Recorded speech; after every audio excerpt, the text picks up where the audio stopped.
People go to college to broaden their horizons, learn new skills and ideas, and earn that shiny degree. But college can provide you with more than just overwhelming problem sets, reading lists longer than your CVS automated checkout receipts, and the ability to fold your laundry at lightning speeds to keep your dorm mates from seeing your holy underwear, until you finally race across the graduation stage as pomp and circumstance blares in the background. Hi, I'm Erica Brzozowski, and here are 10 college resources you should know about.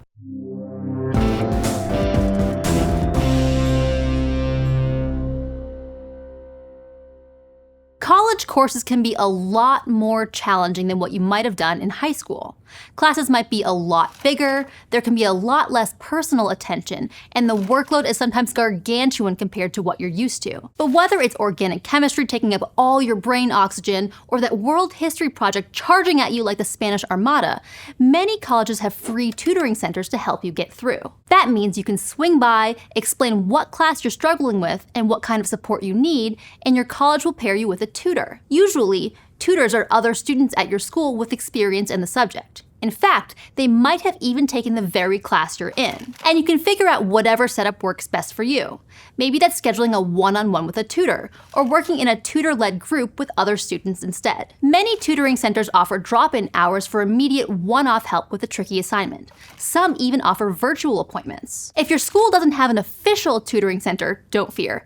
They probably offer the same services, just under a slightly different name. Sometimes, tutoring services are available through something like a student success center or an academic resource center. And at some colleges, different subjects might have their own centers, like a math, writing, or history resource center. Of all of these, writing centers are probably the most common. Probably because almost all college courses require some amount of writing, and the standards can be sky high compared to what you're used to. From a paper on Marx and Rousseau to a short story about the yellow wallpaper in your dorm room, writing center tutors can help you with any questions you might have, from organizing your assignment to getting your citations right to double-checking your grammar. And academic support isn't the only thing colleges can help you out with.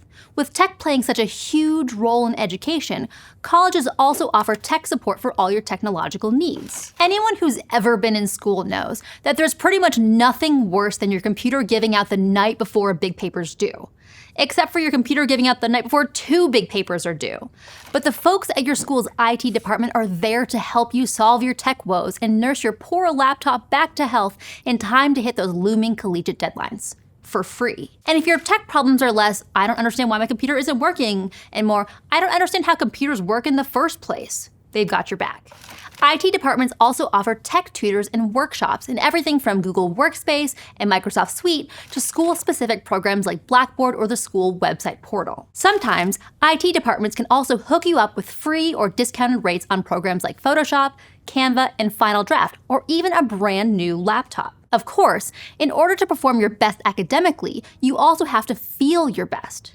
Thankfully, most colleges have student health centers to support your mental and physical well-being. Usually, these work a lot like a regular doctor's office, where you can make appointments for things like general physicals, vaccinations, and lab work.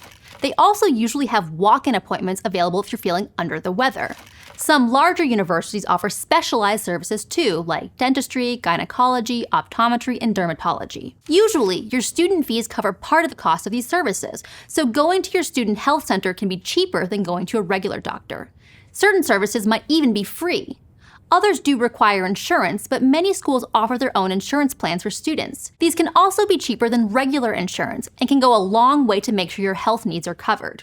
After all, nobody wants to wade into medical debt on top of their student loans. Most colleges also offer mental health services too, which are often totally free. This includes both one-on-one counseling and group sessions, crisis resources, general workshops, and events on topics like transitioning to college life or managing stress, and therapy puppies at the student center on Wednesday mornings. Most colleges also have gyms and other recreational facilities for students. These resources aren't only for student athletes, they're accessible to everyone. Generally, these rec rec centers include all the usual gym equipment like ellipticals, treadmills, and weights, but some schools also have swimming pools, climbing walls, tennis, volleyball, and basketball courts, and even golf courses. And unlike your local Equinox, at most schools, membership is free for all students, staff, and faculty. Schools might also offer free group fitness classes like spin or yoga. Some schools even have personal trainers available to help you reach your fitness goals.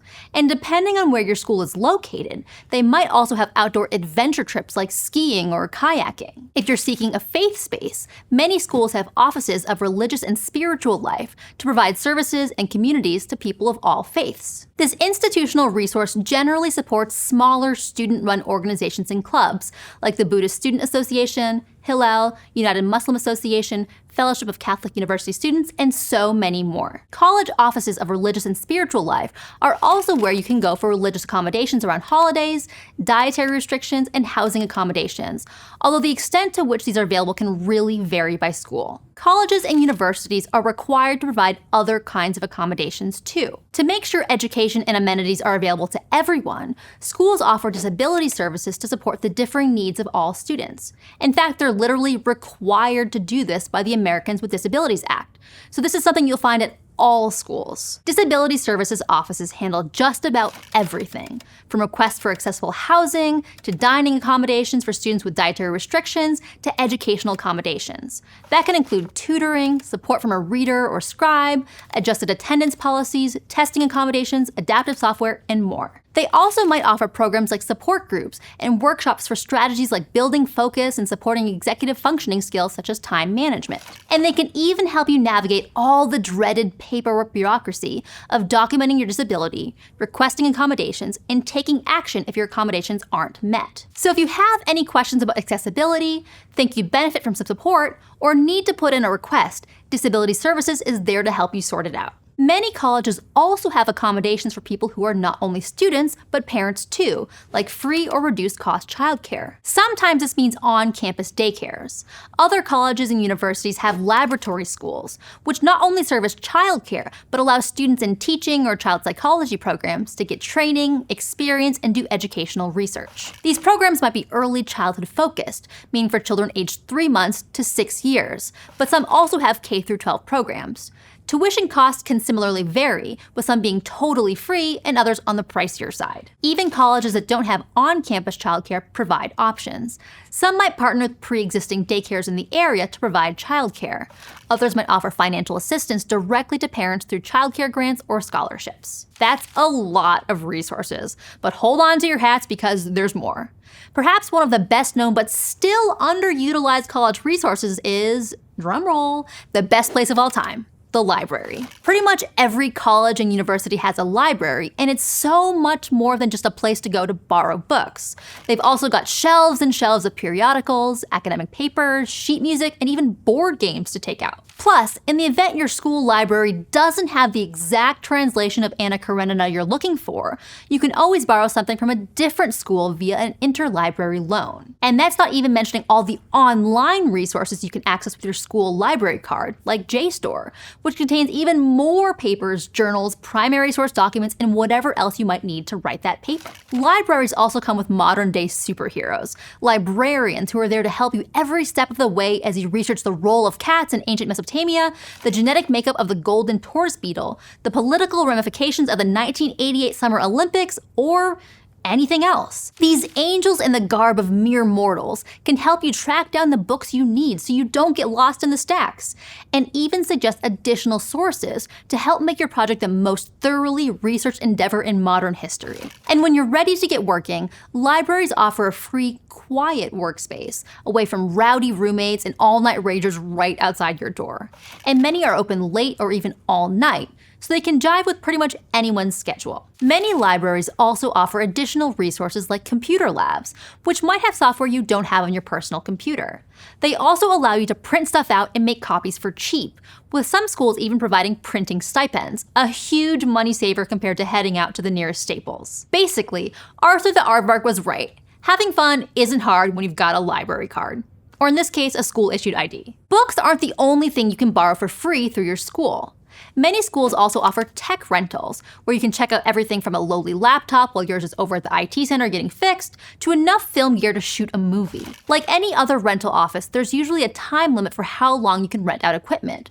There are other people who need to use that Canon to shoot their indie short film documenting the migratory habits of a plastic bag. Plus, you'll need to agree to the school's policies on use and accountability, and depending on your school, you might have to take a brief training to make sure you know how to properly handle all the stuff you're checking out. The resources your college provides don't stop when you graduate. Most schools have career services available to help both current students and graduates land their perfect job. Career services departments are available both in person and online to help you every step of the way when it comes to job hunting. From helping you craft the perfect resume and cover letter, supporting you as you hone your interview skills, to seeing you through the job search, they've got your back. They also offer career advisors to help you figure out what kind of jobs you want to apply to in the first place, as well as job and internship fairs, networking events, and workshop sessions. And when it comes time to start applying, many schools have their own job boards, where employers can post openings specific to college students and graduates. Some even have partnerships with employers for recruitment. They can also connect you with alumni networks for even more opportunities. And if going right from school into a long-run career isn't for you, career services departments are also equipped to help you transition from school to other kinds of post-grad options, like the Peace Corps, Teach for America, or even applying to grad school. And many of these services are available even after you've graduated. Basically, college has way more to offer than just classes in ancient Sumerian literature, obscure South American history, or advanced biochem, though those are good too. So get the most out of your college experience and that ungodly amount of tuition money by making use of all the other resources your school has to offer. You'll still have to do your own laundry though. If you're currently in or thinking about going to college, check out our channel where you'll find more tips about navigating college applications and choosing a major. To find out how to earn college credit with Study Hall, go to gostudyhall.com or click on the link in the description. And if you want to help us out, give this video a like, comment how you plan to get the most out of your college tuition, and smash that subscribe button.